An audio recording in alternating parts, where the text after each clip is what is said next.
उत्तराखंड च मुख मंत्री पुष्कर सिंह धामी की अगवाई वाली सरकार ने सोमवार को समान नागरिक संहिता यानी कि यूनीफॉर्म सिविल कोड लागू कर दिता है। समारोह दौरान सीएम धामी ने यूसीसी के पोर्टल का उद्घाटन किया। यूनीफॉर्म सिविल कोड लागू करने वाला उत्तराखंड हुण भारत का पहला राज्य बन गया। सीएम धामी ने कहा कि यह बहुत ही भावुक पल है। असीं 3 साल पहला राज के लोगों नाल कीता वादा पूरा कर दिता है। यूसीसी किसी धर्म या वर्ग के खिलाफ नहीं है। इसका मकसद किसी को निशाना बनाना नहीं है, सगों सबनों बराबर के अधिकार देना है। सीएम पुष्कर सिंह धामी ने कहा कि समान नागरिक संहिता के लागू होने नाल समाज दे विच एकरूपता आवेगी। राज के सारे नागरिकों लिए बराबर के अधिकार होंगे। यूनीफॉर्म सिविल कोड नाल की बदलाव होंगे। समान संपत्ति के अधिकार। जी हाँ, बेटा ते बेटी नूं संपत्ति दे विच समान अधिकार मिलेगा। यह मतलब नहीं रखेगा कि वो किस कैटेगरी दे ने। जेकर किसी व्यक्ति की मौत हो जाती है तो यूनीफॉर्म सिविल कोड अनुसार उस व्यक्ति की संपत्ति नूं पति पत्नी ते बच्चों दे विच समान तौर ते वंडिया जाएगा। इस तो इलावा उस व्यक्ति के माता पिता नूं भी संपत्ति दे विच समान अधिकार मिलेगा। पिछले कानून अनुसार यह अधिकार सिर्फ मृतक की मां नूं मिलदा सी। पति पत्नी नूं तलाक ताही मिलेगा जदों दोवां दे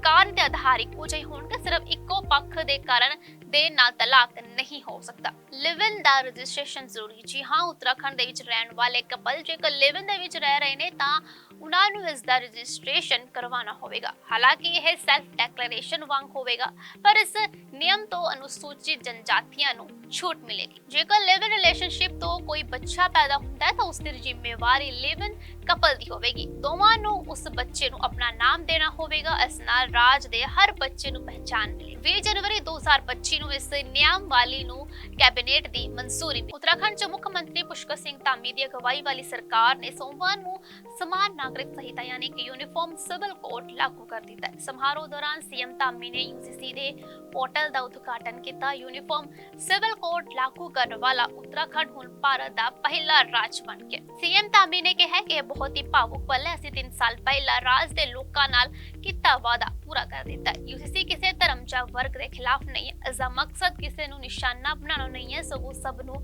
बराबर के अधिकार देना है। सीएम पुष्कर सिंह धामी ने कहा कि समान नागरिक संहिता के लागू होने नाल समाज दे विच एकरूपता आवेगी। राज के सारे नागरिकों लिए बराबर के अधिकार होंगे। यूनीफॉर्म सिविल कोड नाल की बदलाव होंगे। समान संपत्ति के अधिकार। जी हाँ, बेटा ते बेटी नूं संपत्ति दे विच समान अधिकार मिलेगा। यह मतलब नहीं रखेगा कि वो किस कैटेगरी दे ने। जेकर किसी व्यक्ति की मौत हो जाती है तो यूनीफॉर्म सिविल कोड अनुसार उस व्यक्ति की संपत्ति नूं पति पत्नी ते बच्चों दे विच समान तौर ते वंडिया जाएगा। इस तो इलावा उस व्यक्ति के माता पिता नूं भी संपत्ति दे विच समान अधिकार मिलेगा। पिछले कानून अनुसार यह अधिकार सिर्फ मृतक की मां नूं मिलदा सी। पति पत्नी नूं तलाक ताही मिलेगा जदों दोवां दे कारण ते आधार इक्को जिहे होणगे। सिर्फ इक्को पक्ष दे कारण देर नाल तलाक नहीं हो सकता। लिव इन दा रजिस्ट्रेशन जरूरी। जी हाँ, उत्तराखंड दे विच रहण वाले कपल जेकर लिव इन दे विच रह रहे ने तां उन्हां नूं इस दा रजिस्ट्रेशन करवाना होवेगा। हालांकि यह सेल्फ डिक्लेरेशन वांग होवेगा, पर इस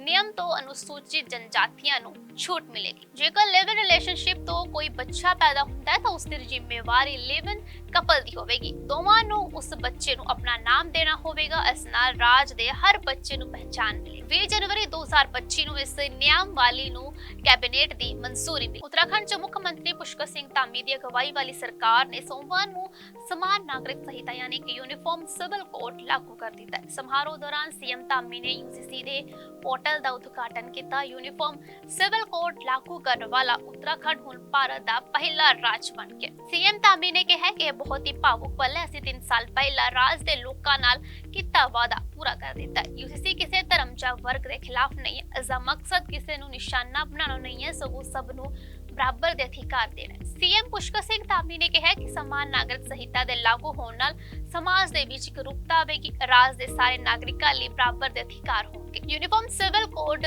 नाल की बदलाव होंगे। समान संपत्ति के अधिकार। जी हाँ, बेटा ते बेटी नूं संपत्ति दे विच समान अधिकार मिलेगा। यह मतलब नहीं रखेगा कि वो किस कैटेगरी दे ने। जेकर किसी व्यक्ति की मौत हो जाती है तो यूनीफॉर्म सिविल कोड अनुसार उस व्यक्ति की संपत्ति नूं पति पत्नी ते बच्चों दे विच समान तौर ते वंडिया जाएगा। इस तो इलावा उस व्यक्ति के माता पिता नूं भी संपत्ति दे विच समान अधिकार मिलेगा। पिछले कानून अनुसार यह अधिकार सिर्फ मृतक की मां नूं मिलदा सी। पति पत्नी नूं तलाक ताही मिलेगा जदों दोवां दे कारण ते आधार इक्को जिहे होणगे। सिर्फ इक्को पक्ष दे कारण ਦੇਣ ਨਾਲ ਤਲਾਕ ਨਹੀਂ ਹੋ ਸਕਦਾ। ਲਿਵ ਇਨ ਦਾ ਰਜਿਸਟ੍ਰੇਸ਼ਨ ਜ਼ਰੂਰੀ। ਜੀ ਹਾਂ, ਉੱਤਰਾਖੰਡ ਦੇ ਵਿੱਚ ਰਹਿਣ ਵਾਲੇ ਕਪਲ ਜੇਕਰ ਲਿਵ ਇਨ ਦੇ ਵਿੱਚ ਰਹਿ ਰਹੇ ਨੇ ਤਾਂ ਉਹਨਾਂ ਨੂੰ ਇਸ ਦਾ ਰਜਿਸਟ੍ਰੇਸ਼ਨ ਕਰਵਾਉਣਾ ਹੋਵੇਗਾ। ਹਾਲਾਂਕਿ ਇਹ ਸੈਲਫ ਡੈਕਲੇਰੇਸ਼ਨ ਵਾਂਗ ਹੋਵੇਗਾ, ਪਰ ਇਸ ਨਿਯਮ ਤੋਂ ਅਨੁਸੂਚਿਤ ਜਨਜਾਤੀਆਂ ਨੂੰ ਛੂਟ ਮਿਲੇਗੀ। ਜੇਕਰ ਲਿਵ ਇਨ ਰਿਲੇਸ਼ਨਸ਼ਿਪ ਤੋਂ ਕੋਈ ਬੱਚਾ ਪੈਦਾ ਹੁੰਦਾ ਹੈ ਤਾਂ ਉਸ ਦੀ ਜ਼ਿੰਮੇਵਾਰੀ ਲਿਵ ਇਨ ਕਪਲ ਦੀ ਹੋਵੇਗੀ। ਦੋਵਾਂ ਨੂੰ ਉਸ ਬੱਚੇ ਨੂੰ ਆਪਣਾ ਨਾਮ ਦੇਣਾ ਹੋਵੇਗਾ। ਇਸ ਨਾਲ ਰਾਜ ਦੇ ਹਰ ਬੱਚੇ ਨੂੰ ਪਹਿਚਾਨ ਮਿਲੇਗੀ। 20 ਜਨਵਰੀ 2025 ਨੂੰ ਇਸ ਨਿਯਮਾਵਲੀ ਨੂੰ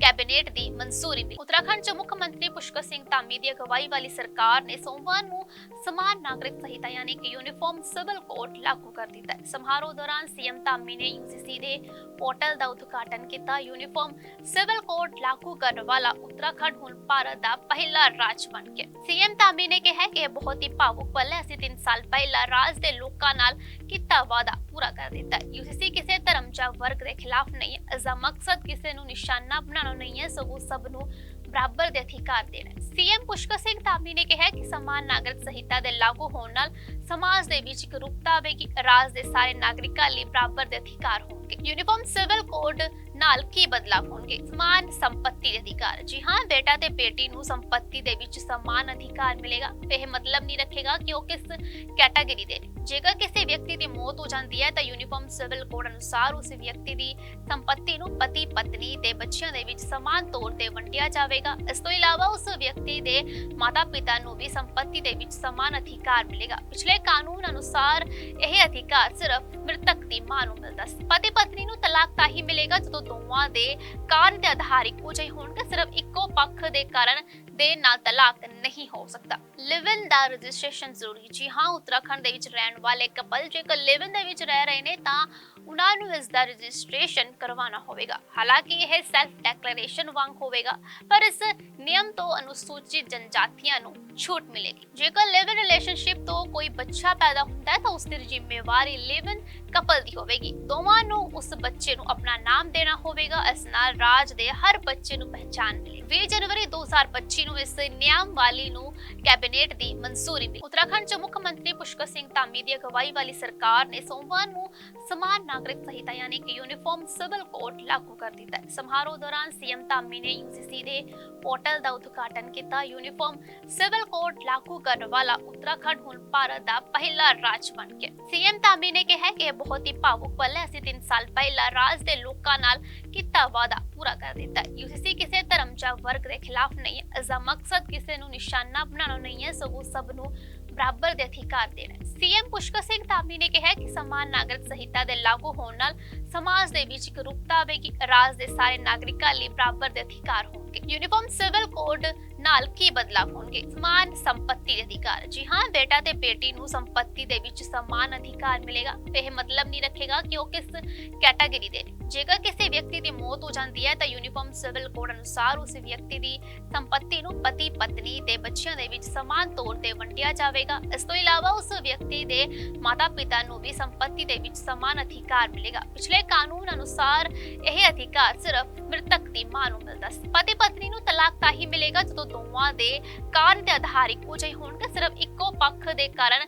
ਦੇਣ ਨਾਲ ਤਲਾਕ ਨਹੀਂ ਹੋ ਸਕਦਾ। ਲਿਵ ਇਨ ਦਾ ਰਜਿਸਟ੍ਰੇਸ਼ਨ ਜ਼ਰੂਰੀ। ਜੀ ਹਾਂ, ਉੱਤਰਾਖੰਡ ਦੇ ਵਿੱਚ ਰਹਿਣ ਵਾਲੇ ਕਪਲ ਜੇਕਰ ਲਿਵ ਇਨ ਦੇ ਵਿੱਚ ਰਹਿ ਰਹੇ ਨੇ ਤਾਂ ਉਹਨਾਂ ਨੂੰ ਇਸ ਦਾ ਰਜਿਸਟ੍ਰੇਸ਼ਨ ਕਰਵਾਉਣਾ ਹੋਵੇਗਾ। ਹਾਲਾਂਕਿ ਇਹ ਸੈਲਫ ਡੈਕਲੇਰੇਸ਼ਨ ਵਾਂਗ ਹੋਵੇਗਾ, ਪਰ ਇਸ ਨਿਯਮ ਤੋਂ ਅਨੁਸੂਚਿਤ ਜਨਜਾਤੀਆਂ ਨੂੰ ਛੂਟ ਮਿਲੇਗੀ। ਜੇਕਰ ਲਿਵ ਇਨ ਰਿਲੇਸ਼ਨਸ਼ਿਪ ਤੋਂ ਕੋਈ ਬੱਚਾ ਪੈਦਾ ਹੁੰਦਾ ਹੈ ਤਾਂ ਉਸ ਦੀ ਜ਼ਿੰਮੇਵਾਰੀ ਲਿਵ ਇਨ ਕਪਲ ਦੀ ਹੋਵੇਗੀ। ਦੋਵਾਂ ਨੂੰ ਉਸ ਬੱਚੇ ਨੂੰ ਆਪਣਾ ਨਾਮ ਦੇਣਾ ਹੋਵੇਗਾ। ਇਸ ਨਾਲ ਰਾਜ ਦੇ ਹਰ ਬੱਚੇ ਨੂੰ ਪਹਿਚਾਨ ਮਿਲੇਗੀ। 20 ਜਨਵਰੀ 2025 ਨੂੰ ਇਸ ਨਿਯਮਾਵਲੀ ਨੂੰ ਕੈਬਨਿਟ ਦੀ ਮਨਜ਼ੂਰੀ ਮਿਲੀ। ਉੱਤਰਾਖੰਡ ਚ ਮੁੱਖ ਮੰਤਰੀ ਪੁਸ਼ਕਰ ਸਿੰਘ ਧਾਮੀ ਦੀ ਅਗਵਾਈ ਵਾਲੀ ਸਰਕਾਰ ਨੇ ਸੋਮਵਾਰ ਨੂੰ ਸਮਾਨ ਨਾਗਰਿਕ ਸੰਹਿਤਾ ਯਾਨੀ ਕਿ ਯੂਨੀਫਾਰਮ ਸਿਵਲ ਕੋਡ ਲਾਗੂ ਕਰ ਦਿੱਤਾ ਹੈ। ਸਮਾਰੋਹ ਦੌਰਾਨ ਸੀਐਮ ਧਾਮੀ ਨੇ ਯੂਜੀਸੀ ਦੇ ਪੋਰਟਲ ਦਾ ਉਦਘਾਟਨ ਕੀਤਾ। ਯੂਨੀਫਾਰਮ ਸਿਵਲ ਕੋਡ ਲਾਗੂ ਕਰਨ ਵਾਲਾ ਉੱਤਰਾਖੰਡ ਹੁਣ ਭਾਰਤ ਦਾ ਪਹਿਲਾ ਰਾਜ ਬਣ ਗਿਆ। ਸੀਐਮ ਧਾਮੀ ਨੇ ਕਿਹਾ ਕਿ ਇਹ ਬਹੁਤ ਹੀ ਭਾਵੁਕ ਪਲ ਹੈ। ਅਸੀਂ 3 ਸਾਲ ਪਹਿਲਾਂ ਰਾਜ ਦੇ ਲੋਕਾਂ ਨਾਲ ਕੀਤਾ ਵਾਅਦਾ ਪੂਰਾ ਕਰ ਦਿੱਤਾ। ਯੂਜੀਸੀ ਕਿਸੇ ਧਰਮ ਜਾਂ ਵਰਗ ਦੇ ਖਿਲਾਫ ਨਹੀਂ ਹੈ। ਇਸ ਦਾ ਮਕਸਦ ਕਿਸੇ ਨੂੰ ਨਿਸ਼ਾਨਾ ਬਣਾਉਣਾ ਨਹੀਂ ਹੈ, ਸਗੋਂ ਸਭ ਨੂੰ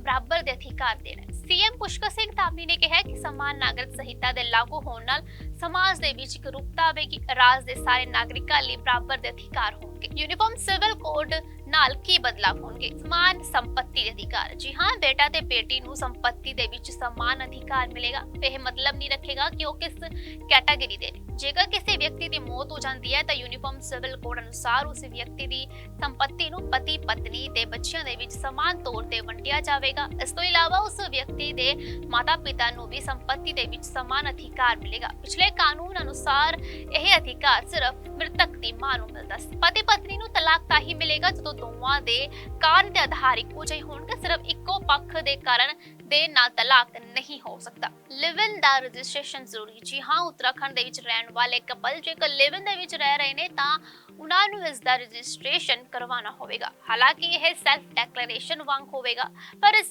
ਨਿਯਮ ਤੋਂ ਅਨੁਸੂਚਿਤ ਜਨਜਾਤੀਆਂ ਨੂੰ ਛੂਟ ਮਿਲੇਗੀ। ਜੇਕਰ ਲਿਵ ਇਨ ਰਿਲੇਸ਼ਨਸ਼ਿਪ ਤੋਂ ਕੋਈ ਬੱਚਾ ਪੈਦਾ ਹੁੰਦਾ ਹੈ ਤਾਂ ਉਸ ਦੀ ਜ਼ਿੰਮੇਵਾਰੀ ਲਿਵ ਇਨ ਕਪਲ ਦੀ ਹੋਵੇਗੀ। ਦੋਵਾਂ ਨੂੰ ਉਸ ਬੱਚੇ ਨੂੰ ਆਪਣਾ ਨਾਮ ਦੇਣਾ ਹੋਵੇਗਾ। ਇਸ ਨਾਲ ਰਾਜ ਦੇ ਹਰ ਬੱਚੇ ਨੂੰ ਪਹਿਚਾਨ ਮਿਲੇਗੀ। 20 ਜਨਵਰੀ 2025 ਨੂੰ ਇਸ ਨਿਯਮਾਵਲੀ ਨੂੰ ਕੈਬਨਿਟ ਦੀ ਮਨਜ਼ੂਰੀ